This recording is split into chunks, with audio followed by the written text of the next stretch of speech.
Xolisa walala phansi ngomhlane ugogo owaphuma emsakazweni echaza ukuthi-ke ucela usizo inkosi yangakubo njengamanje ikwazi ukuthi bakhokhise imali engango-25,000 ebese bayakwazi ukuthi bevune umoba njengoba-ke basuke bey'tshalela umoba bayinakekelela bona kodwa-ke mangabe sekuvuna kufanele bekhokhe u-25,000. Uthena-ke ugogo wayicelela u-25,000 ukuthi ekhokhele inkosi kodwa-ke kwase kuphuma emsakazweni njengoba-ke inkosi yagcina iveza noma ifuna ukuthatha iy'nqumo ngayo ngaphandle kokuthi angaxolisi. Uma kuwukuthi akaxolisi izothatha iy'nqumo, uma kuwukuthi-ke uyaxolisa iyokwazi ukuthi imxolele. Njengoba-ke ugogo wagcina ethatha isinqumo sokuthi akabuyele khona emsakazweni eyoxolisa bukhoma kubantu ukuthi cha, uyaxolisa futhi uyawahoxisa amazwi akhe ngalesi sicelo wayekade ecela, kodwa-ke wayecela yena kusomabhizinisi noma umuntu ozobe ezo-afford ukuthi akwazi amnikeze lo 25,000 kuthi-ke mangabe sekuwukuthi usevunile umoba wakhe ebese embuyisela lo 25,000 bayakwazi ukuthi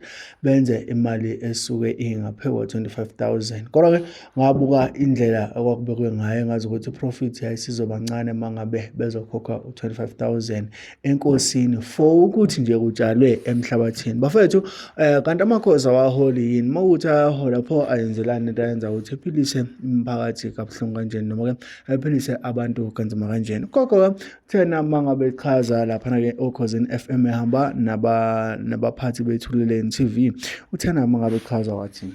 Mdala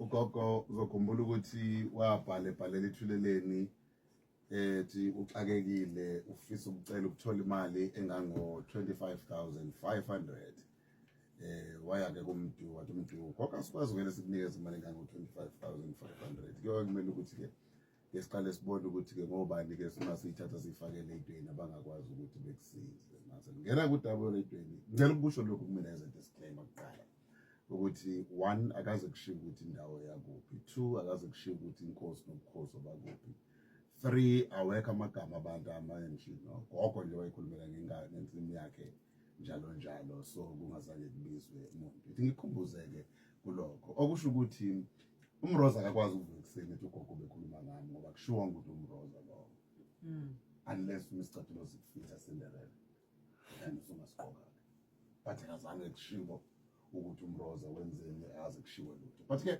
ngikuzwisa amazwi bela Afrika amafishane ugogo-ke utsheliwe, angathi utsheliwe futhi angathi uphoqiwe uyoyisholo yena ukuthi akazoxolisa kodwa ngento ayishoyo.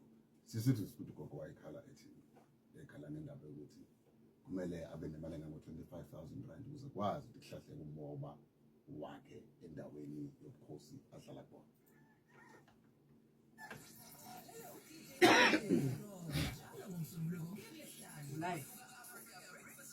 Sengikhuthuza ipromo la esesho ukuthi sokwenza sure ukuthi ngeke liphele leli sonto lungakalali lungaphothuliwe lolu daba. Imbono kanye nezethembiso okungenzeka sivele kule ngxoxo akuzona izokhozi FM nenhlangano ye-SABC. Ukhozi FM luhamba phambili. Khosi FM luhamba phambili. Well, nelokhozi FM sengibendlalela kancane udaba mntu si nogogo la ngiyamajina nje salukazi ivuso kusene intathakusa ukuze sikwazi ukuhamba zezofika la eThekwini. Kwenzekani? Wethu balale police station. Bafike izolo. Mina have to drive ngabo past 12 ngizela bela egate Okhosini. Bafike batshela ukuthi hayi boqhamezela ngene ekseni. Ngiyafika ngizobuza bengihamba ngihamba gogo nizola laphi. Kodukani sizonifaka ngocingo abantu bafisa ukungena emoyeni. Balale police station apho. Ukuze bekwazi ukuthi bazokwazi ukuyikhulumela. Gogo saba naye telefonically ekhala ngenkinga yomoya. Njengoba nje kadubeka ukuthi akekho umuntu wakwabizwa ngegama la akaze kubizwe ngisho inkosi. Iredi mnandi ngalokho ukuthi yonke into show la iyarekhodwa. Kodwa-ke ugogo ubelokhu ephusha ukuthi kuthiwa akazoxolisa ngoba nomoba wakho uzokwazi ukuthi athole usizo ukuthi ukwazi ukuthi uyohlahliwa. Namanje uma bengathi awuhlahliwe nangogogo kusefikile la. Okay. Ntomdala sikubingelele gogo sikwamukele kuKhosi Ekseni. Yebo sanibonani batwana. Siyaxolisa gogo ukuthi uye walala emabhenjini epolice station. Isahluko esisingenabo ubuntu kwaSanhlobo. Njengoba besho umuntu nathi asazange. Kodwa uthe ufuna uhambe uyifikele maqhathatha emsakazweni uzoxolisa. Yebo. Kusuka lapho ukuxolisa senisuka enhlizweni kwenzekani? Kusuka enhlizweni yami ukuthi ngizoxolisa ngoba ngesikhathi kukhuluma ekhaya kushuthi babakwazi ukuzwa ukuthi imina ngilapha ekhaya kwase bethuma ingane entambama yathi ingane ithi uthi ubaba angizocela gogo ungalali ungafikanga awuna ngempela ngiye khona afika hawu gogo sizwile phela usukhuluma kanjena sekwenze njani gogo awu ngiqale mina cha ngangicela ingane ukuthi ingisize ingifunele usomabhizinisi uma-ke usomabhizinisi-ke esemtholile-ke ebese-ke isinginikeza-ke imali ngikwazi ukukhokhela ilokhuzane indawo ebese-ke mase ngihlahlile-ke bese ngiyibuyisela-ke imali kasomabhizinisi bathi manje pho lokhu-ke sekuvela bathi nami angikwazi mntanami kodwa umfana yena ukhona bathi ungakwazi lo mfana umbize akazochaza ukuthi yini lento ayenzayo na ngathi mina ukhona ngamfonela uMdu woza uzophendula lapha uMdu wathi akaze ngibize inkosi mina akaze ngibize lutho kanti usho lokho nje konke bayakwazi ukuzwa umuse ekhaya ukuthi uyimuphi lowo muzi inamba yocingo ikuphi le namba ekhalayo sendaweni ethile bese beza-ke sebezolokhuzana sebezokhuluma ukuthi hhayi-ke gogo usonile phela manje nami ngasho ngathi nkosi yami ngonile. Gogo wone ngani ngokuthi ucela usizo lwemali noma wone ngokuthi ucela usizo bese uyachaza isizathu sokuthi ingoba ufuna ukuhlahlela umoba wakho ovalelekile ngenxa yokuthi kunemali engaka fanele uyikhokhe ngaphambi kokuthi uhlahlele? Yebo ngixolisela lokho njengoba ngizingize lapha njena ngizoxolisa ukuthi inkosi yami akusiyona intando yami eyami intando njengoba ngibalile nje ukuthi uMdubu sahamba noMdubu saze safika kule ndawo uma sekukule ndawo uMdubu wangikhohlisa wathi gogo-ke ngolwesibili uzoyithola-ke imali usuyokhokha hawu Mdubu inkosi yami wathi ungaqala ubonge kimi uyobonga ukhozini mase ngifike ekhozini kunjalo vele thina sijwayele ukuthi masike safaka udaba eradweni abalaleli baphume beze kodwa kwesinye isikhathi abalaleli abafuna ukukhokhela into abangayiboni ukuthi iyaphi gogo. Nkosi yami-ke mina engicelayo nje ukuthi hawu njengoba kukhulumeka kanjena ngicela leli pheji lidlule ngiyaxolisa nakomkhulu ukuthi inkosi yami angixolele naye uyeza ukuthi mina angaze ngikhulume kanje kodwa mina ngakhuluma kanjena ngizoyihlanza nje lokho naye azi ukuthi ngikhulume njengoba ngikhuluma lapha eradweni nje ngoba ngithe uma ngisekhaya ngizophinde futhi ningivale ngiphinde futhi bese nkingeni ngiphinde kuthiwa kugcina manje ngishayo kungcono ngivele ngize lapha eradweni ngizosho ukuthi ngosami ingane zami futhi nani ngifisa ungisiza kodwa nangakwazi ukungisiza akonakele lutho-ke uma kunjalo ingane zami kodwa khona ngiyaxolisa ngiyaphinda ngiyasho ukuthi ngiyaxolisa kundaba umkhulu ongiphetheyo ngalesi simo esavela ngami endaweni bonke abantu bayikhipha imali nonjani uya ehlotsheni zakhe babaningi abanye baney'ngane ey'sebenzayo zicele imenenjeni ey'sebenzayo imenenja iyinike leyo ngane ihambe iyokhokha ekhaya kodwa uma sekuhlahliwe ekhaya ihambise imali emenenjeni kusho ukuthi kuphele lapho nje ungakhulumi ukuthi imali iqhamuka kuphi kanjani.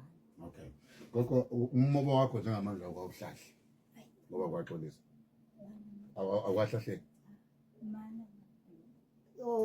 sacela uma mkhosami besacela ukuthi akhulume lokho abefike ekhaya ngizokhala ngakho nje ingane zami. Yebo sacela nje nimnikeze ithuba akhulume lokho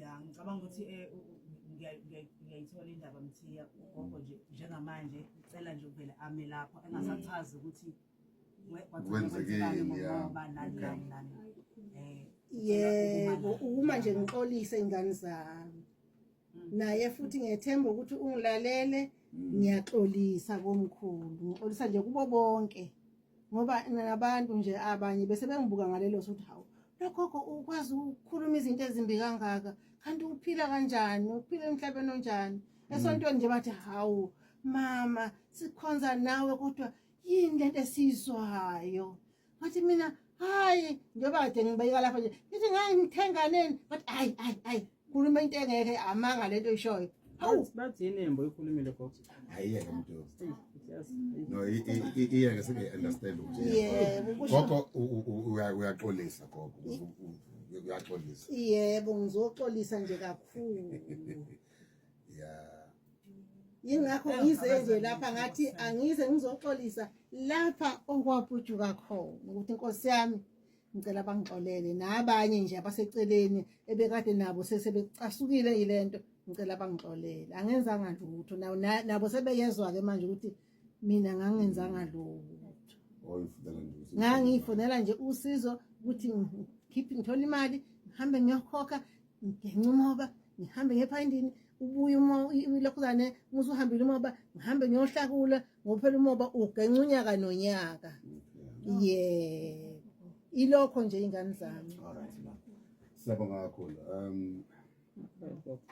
no so salesikuzuma usayisikhuluma sina sesonto lokho siyabonga ngiyabona ugogo inhliziyo ibuhlungu kakhulu fanele simnyeke kwamanje mthiya ngoba no fanele but ubaba ushinga mntu fanele senze follow up and I wonder ukuthi u-development of copter